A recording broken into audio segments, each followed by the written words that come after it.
Welcome back to my channel once again. तो friends, स्वागत है आपका मेरे चैनल में एक बार फिर से। तो फ्रेंड्स, अब दरोगा भर्ती में धांधली की विजिलेंस की होगी जांच। यानी कि इस वीडियो में हम आपको पूरी खबर बताएंगे कि कल के दिन जो है भर्ती से रिलेटेड क्या क्या अपडेट रही और कौन कौन सी भर्तियों की जाँच हुई। तो मेरे साथ अंत तक बने रहिएगा। चलिए शुरू करते हैं। तो फ्रेंड्स, कल के दिन जो सबसे बड़ी हाईलाइटेड रही वो रही केंद्रपाल की गिरफ्तारी, जिसे कि मास्टरमाइंड कहा जा रहा है। हालांकि वो मास्टरमाइंड नहीं, एक छोटा सा प्यादा है। जो दूसरी बड़ी खबर रही वो ये रही कि दरोगा भर्ती जो कि 2015-16 में हुई थी, उसकी जांच भी जो है विजिलेंस से कराने के लिए कहा गया है। तो यहाँ पर आप देख सकते हैं मुख्यालय पुलिस के कहने पर गृह विभाग ने कार्मिक को भेजी रिपोर्ट। तो आप देख सकते हैं पेपर लीक आरोपी केंद्रपाल ऑलरेडी यहाँ पर गिरफ्तार हो गया है। तो यहाँ पर आप देख सकते हैं कि जो ये भर्ती हुई थी 2015 में, सीधी भर्ती, कुछ अभ्यर्थियों के गलत तरीके से शामिल होने की आशंका है। 339 दरोगा हुए थे भर्ती और पंतनगर विश्वविद्यालय ने इसके एग्ज़ाम कराए थे। जैसे कि आपको पता है कि पंतनगर के जो रिटायर्ड ऑफिसर हैं वो 2006 से लेकर 2016 के दौरान जो है एग्जामिनेशन कंट्रोलर रहे हैं। तो इस वजह से एक बड़ा डाउट जो है इस भर्ती पर आया है। बाकी आपकी क्या राय है मुझे कमेंट सेक्शन में बताना ज़रूर। उसके अलावा आगे बढ़ते हैं। जो बड़ी खबर है वो है पेपर लीक मामले में जमानत पर बाहर आते ही केंद्रपाल को एसटीएफ ने किया गिरफ्तार। तो कल की ये सबसे बड़ी हेडलाइन थी कि कहा जा रहा था कि असली मास्टरमाइंड ये है, लेकिन ये मास्टरमाइंड नहीं, ये एक छोटा सा प्यादा है जो कि असली सफ़ेद पोश के पीछे छिप रहा था। तो यहाँ पर आप देख सकते हैं बिजनौर जिला जेल के बाहर नाटकीय ढंग से किया गया गिरफ्तार, बचने के लिए किया था सरेंडर। जो कि सन 1996 में जो है टेम्पो चलाता था। आज आप देख सकते हैं करोड़ों के मालिक और अकूत संपत्ति इन्होंने जो है इकट्ठा कर ली। आखिर ये आई कहाँ से, ये भी एक जांच का विषय बनता है। और वो कहाँ गई जीरो टॉलरेंस की सरकार। तो आगे बढ़ते हैं। यहाँ पर ये स्नातक, हालांकि ये यूपी से हैं तो इनका कनेक्शन यूपी से ही हो सकता है। ठीक है, आगे बढ़ते हैं। तो यहाँ पर आप देख सकते हैं कि स्नातक स्तरीय परीक्षा पर पेपर लीक मामले में गिरफ्तारी से बचने के लिए सरेंडर करने वाला केंद्रपाल शुक्रवार को नाटकीय ढंग से एसटीएफ के हत्थे चढ़ गया। मारपीट के मामले में जमानत पर बाहर आते ही एसटीएफ ने उसे बिजनौर जेल से धर लिया। तो आप देख सकते हैं किस तरह से कहाँ कहाँ यहाँ पर तार जुड़े हैं। और जो सबसे बड़ी बात यह है कि जो केंद्रपाल है हाकम सिंह रावत और चंदन सिंह बनराल का बहुत करीबी माना जाता है। ये तीनों ही बहुत अच्छे दोस्त माने जाते हैं और दो ऑलरेडी गिरफ्तार हो चुके हैं। और दोनों ने किस तरह से बात को आगे रखा है और किस तरह से अकुत संपत्ति इकट्ठा की है, उसका उदाहरण आपने सबने देख लिया है। तो आगे बढ़ते हैं। उसके अलावा जल्द ही होगी और कुछ लोगों की गिरफ्तारी। तो यहाँ पर आप देख सकते हैं कि स्नातक स्तरीय परीक्षा के पेपर लीक मामले में जल्द ही जो है और भी तमाम गिरफ्तारियाँ हो सकी हैं, क्योंकि उत्तराखंड एसटीएफ जो है अब यूपी में डेरा जमाए है। क्योंकि धामपुर ऐसा हाईलाइटेड एरिया है जहाँ पर रेंट पर फ्लैट लेके जो है यहाँ पर नकल करवाई गई थी। अब बाकी देखना है कि कौन कौन से बड़े नाम यहाँ पर निकल के सामने आते हैं, वो तो आने वाला समय ही बताएगा। चलिए आगे बढ़ते हैं। अगर केंद्रपाल की संपत्तियों की बात करें तो यहाँ पर आप देख सकते हैं करीब 12 बीघा जो है भूमि धामपुर में है। उसके अलावा धामपुर में ही आलीशान बंगला है और उसके साथ सांकरी में हाकम के साथ जो रिजॉर्ट है उसमें पार्टनरशिप है। चलिए आगे बढ़ते हैं अगले खबर की तरफ। जो बड़ी खबर है वो है दोनों भर्तियों में घपलों में केंद्र में थी एक ही कंपनी। तो आप सकते हैं चाहे यहाँ पर जो बड़ी खबर है कि अभी तक एक सिर्फ छोटे कर्मचारियों पर ही कसा गया है शिकंजा। तो अधीनस्थ सेवा चयन आयोग की जो outsourcing company RMS techno solution की प्रिंटिंग प्रेस के कर्मचारियों ने ही सचिवालय रक्षक और स्नातक स्तरीय भर्ती का पेपर लीक किया था। तो आप देख सकते हैं दोनों कंपनियां यानी कि सचिवालय रक्षक और स्नातक स्तरीय पेपर लीक मामले में दोनों कंपनियों ही यहाँ पर जो है एक ही कंपनी का यहाँ पर जो है सबसे बड़ा इन्वॉल्वमेंट माना जा रहा है। तो यहाँ पर आप देख सकते हैं कि रक्षक भर्ती में हुआ ट्रायल स्नातक स्तरीय पर बड़ा खेल, यानी कि आप देख सकते हैं माना जा रहा है कि रक्षक भर्ती परीक्षा पेपर लीक कराने का इन्होंने पहले कोशिश की, जो कि हो गया। पेन ड्राइव के साथ माध्यम से प्रिंटिंग प्रेस से ही पेपर की कॉपी बाहर भेजी गई। माना जा रहा है कि नकल माफियाओं ने छोटी परीक्षा होने के नाते पेपर लीक को सुरक्षित आंका। इसके बाद स्नातक स्तरीय परीक्षा में बड़े पैमाने में खेल किया गया। इस बार पेन ड्राइव की बजाय टेलीग्राम ऐप के माध्यम से जो है पेपर लीक कराया गया। तो आप देख सकते हैं किस तरह से ये भर्तियों में लगातार घोटालेबाजी, यानी कि पहले से ही इसकी पूरी जो है योजना चल रही थी। और उसके अलावा आरएमएस को दिया था दोनों पेपर छपने का ठेका।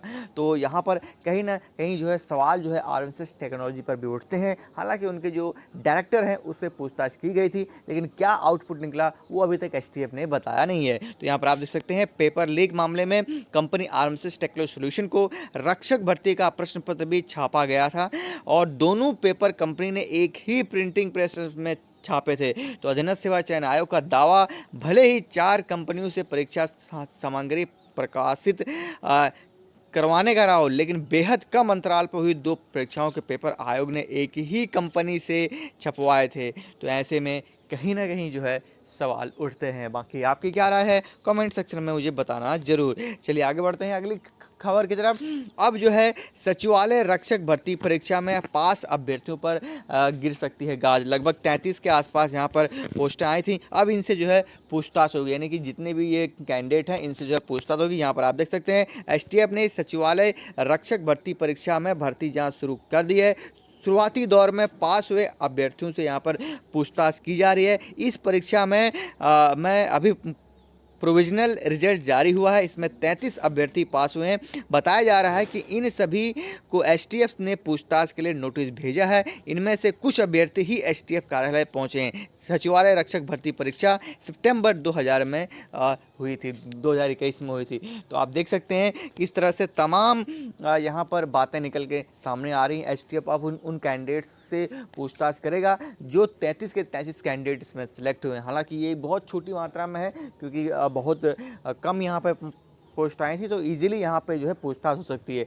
लेकिन स्नातक स्तरीय भर्ती परीक्षा में 916 कैंडिडेट पास हुए हैं, तो उसमें एक काफ़ी मामला जो है बड़ा है। तो उसमें पूछताछ से भी जो है चीज़ें सामने नहीं आ सकती हैं। बाकी आपकी क्या राय है कमेंट सेक्शन में मुझे बताना ज़रूर। चलिए आगे बढ़ते हैं अगली खबर की तरफ। अगली खबर है उत्तराखंड विधानसभा की भर्तियों से रिलेटेड। तो कल के दिन ये मामला भी काफ़ी हाईलाइटेड रहा, जैसे कि आपको पता है कि चाहे वो कांग्रेस की सरकार रही हो, चाहे वो बीजेपी की सरकार रही हो, विधानसभा में जो भर्तियां आई थी पहले कांग्रेस के शासनकाल में 165 पदों पर बैकडोर से भर्तियां कर दी गई थी।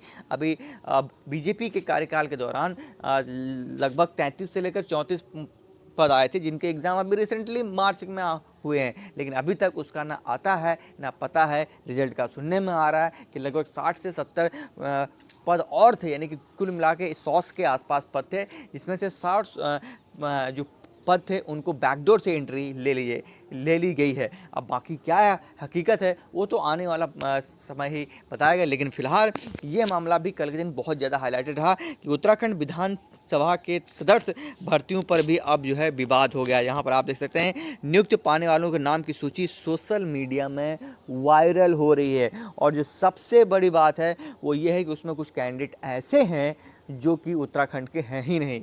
तो आप समझ सकते हैं किस हिसाब से पूरा का पूरा यहाँ पर खेल है। इसके ऊपर एक स्पेशल वीडियो बहुत जल्द आएगा, तो उसका आप इंतज़ार करें। तो यहाँ पर आप देख सकते हैं तमाम तरह के जो है यहाँ पर जो है आरोप लगाए जा रहे हैं। बाकी इस भर्ती से रिलेटेड आपकी क्या राय है मुझे कमेंट सेक्शन में बताइएगा ज़रूर। चलिए आगे बढ़ते हैं अगले खबर की तरफ। तो इससे रिलेटेड हमने ऑलरेडी आपको बता दिया कि भर्ती घपले में हाकम का पार्टनर बिजनौर से गिरफ्तार, जो कि एक टेम्पो संचालक था। लेकिन अब किस तरह से उसने करोड़ों की संपत्ति जो है अर्जित कर ली वो तो आने वाला समय बाद बताएगा। लेकिन जो सबसे बड़ी बात है वो ये है कि हाकम से कई साल पहले हरिद्वार में मिला और उसके बाद इतना बड़ा गेम खेला इन्होंने, इतना बड़ा गेम खेला, इतने अभ्यर्थियों के जीवन के साथ इन्होंने खेला कि यहाँ पर आप देख सकते हैं किस तरह से ये पूरा खेल हुआ है।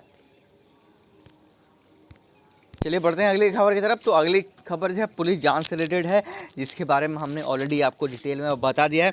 जो बड़ी बात है वो ये है कि 339 पदों पर ये भर्ती कराई गई थी, ठीक है, जिसमें से आप देख सकते हैं 104 महिलाएं भी सफल अभ्यर्थी हुई थी। और उसके अलावा हमें आप देख सकते हैं इसमें 1,76,006 अभ्यर्थी शामिल हुए थे। तो आप देख सकते हैं इस भर्ती से रिलेटेड कि 5 अप्रैल 2015 में पंतनगर विश्वविद्यालय की ओर से आयोजित की गई परीक्षा में 1,76,006 अभ्यर्थी शामिल हुए थे। यह भर्तियां सिविल पुलिस, पीएसी और अभिसूचना में उप निरीक्षकों के पोस्टों के लिए की गई थी। सफल अभ्यर्थियों में 104 महिलाएं भी शामिल थी। भर्ती के परिणामों में टॉपरों की सूची भी यहाँ पर जारी की गई थी। और उसके अलावा यहाँ पर आप देख सकते हैं जो पुष्कर सिंह धामी हैं उनकी क्या बाइट है कि भर्तियों में किसी भी तरह की गड़बड़ी बर्दाश्त नहीं होगी। दोषी पाए जाने वालों के खिलाफ राष्ट्रीय सुरक्षा कानून से लेकर गैंगस्टर और संपत्ति जब्त करने तक की यहाँ पर कार्रवाई की जाएगी। बाकी आपकी क्या राय है कमेंट सेक्शन में मुझे बताना ज़रूर। चलिए आगे बढ़ते हैं अगली खबर की तरफ। तो अगली खबर है यहाँ पर कि भर्ती घपला, उत्तराखंड के 9 जिलों में फैला नकल माफियाओं का जाल।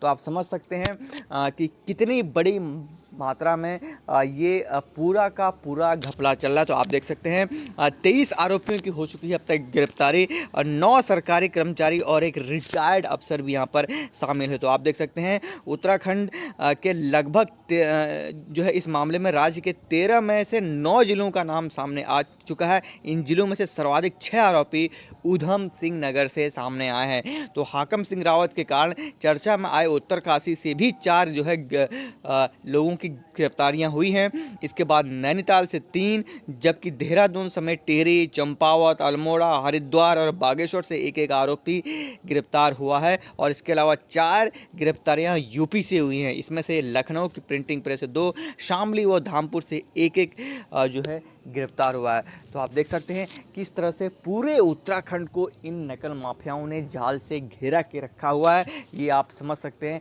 कि इनकी जड़ें कहाँ तक हैं और कितने सालों से जो ये इसमें एक्टिव थे। उसके अलावा यहाँ पर आप देख सकते हैं जो बड़ी खबर है वो ये है कि जैसे कि आपको पता है कि पुलिस भर्ती की जो जांच चल रही है उसको जो है कांग्रेस भी इसमें लपेटे में आ गई। कारण क्या है आप देख सकते हैं कि स्नातक स्तरीय पेपर लीक मामले में सख्त कार्रवाई के बाद पुलिस एसआई की भर्ती में विजिलेंस जांच के आदेश देकर मुख्यमंत्री धामी ने परोक्ष रूप से कांग्रेस को लपेट लिया है।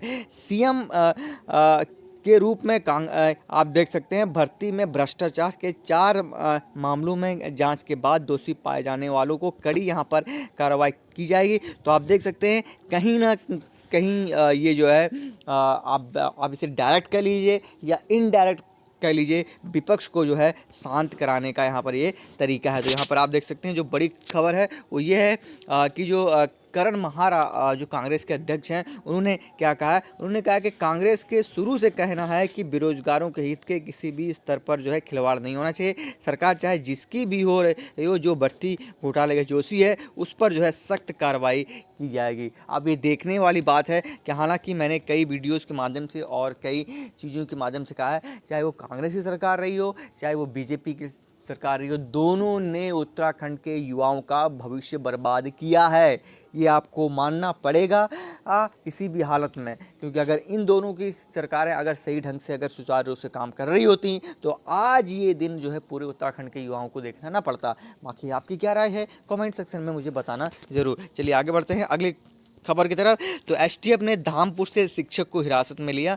तो जो बेसिक शिक्षक का अधिकारी था उसको यहाँ पर जो है अरेस्ट कर लिया गया। बाकी जो बड़ी खबर है और अंतिम है वो है कि पंतनगर विश्वविद्यालय तक पहुंच सकती है जांच। तो आप देख सकते हैं उत्तराखंड अधीनस्थ निर्वाचन आयोग के भर्ती घपले में पंतनगर के रिटायर अफसर की गिरफ्तारी के बाद विश्वविद्यालय द्वारा विभिन्न सरकारी विभागों में कराई गई भर्तियों की जाँच भी जो है संदेह के एरिए में आ गई। तो इसमें जो बड़ी भर्तियाँ इसमें आप देख सकते हैं कौन कौन सी हैं। यूपीसीएल, यूएनएल, उरेडा और सिडकुल में करीब 130 पदों पर भर्ती परीक्षाएं कराई गई थी। इससे पहले पंतनगर विश्वविद्यालय पुलिस एसआई सहित तमाम जो है बड़ी भर्तियां करा दिया गया है इनके द्वारा। और जबकि 2006 से लेकर 2016 तक ये जोशी जी जो अभी रिटायर्ड हुए पुलिस के हत्थे चढ़े हैं, यहीं पर एग्जामिनेशन कंट्रोलर थे।